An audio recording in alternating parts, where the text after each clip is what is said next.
the feeling of being constrained in an environment that I felt like, or in some cases was, heavily scrutinized, high level of oversight, regulatory compliance, all of these things, getting into a mindset of, well, we can't change, or we can't have new ideas or new perspectives because we're locked into doing it this way.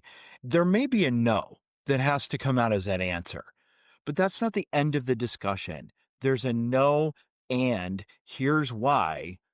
And well, let's think about what wiggle room we may have. Finding creative ways to connect with that individual based on things that we've already talked about in terms of understanding them, understanding how we show up, and then understanding even in a regulated environment where we have some constraints, we can still look to find opportunities, even if they're little opportunities now, that can give people confidence. And Joe, I've heard you say it 100 times.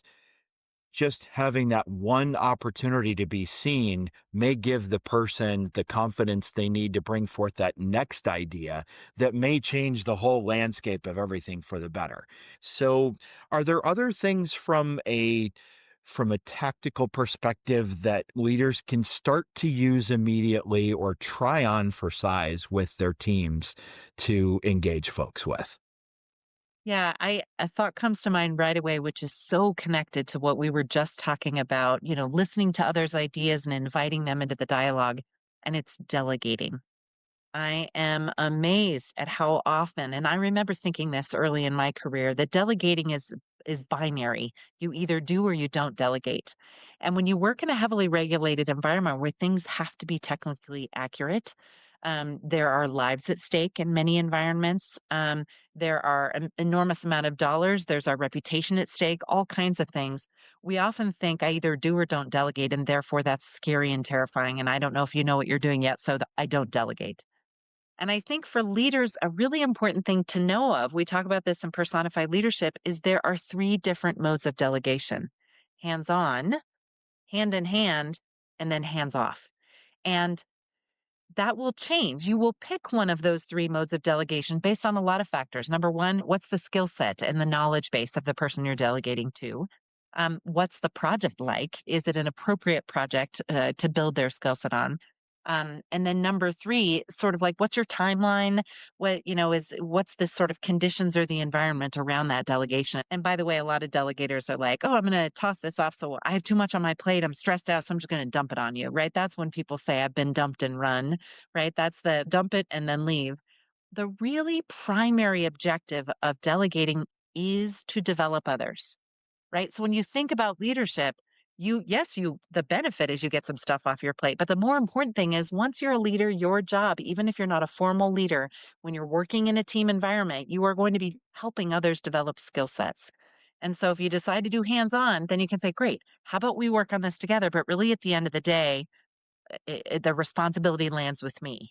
So I will continue to check in with you regularly. I think control is the main issue that comes up for leaders that don't want to delegate because they know the buck stops with them and the responsibility lands there. But if you can find the right mode of delegation, then there isn't such a fear factor around that.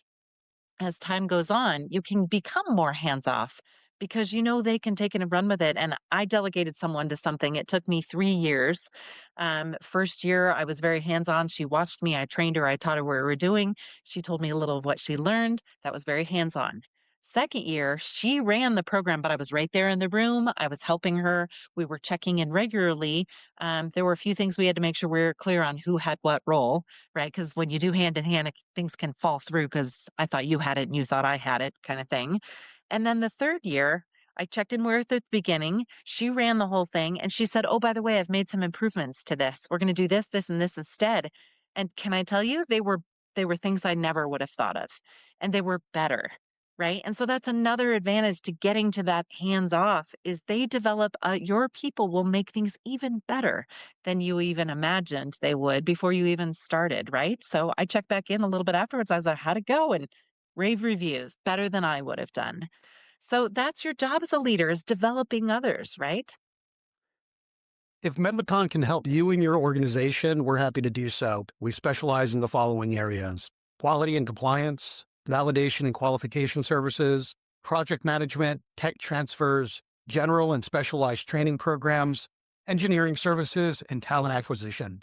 If you have general questions as well, feel free to give us a call at any time. We can easily be reached at 833-633-8226 or via our website at www.medvacon.com. Thanks so much, and we look forward to speaking with you. Thank you for listening to the Quality Grind podcast, presented by Medvacon. To learn more or to hear additional episodes, visit us at www.medvacon.com.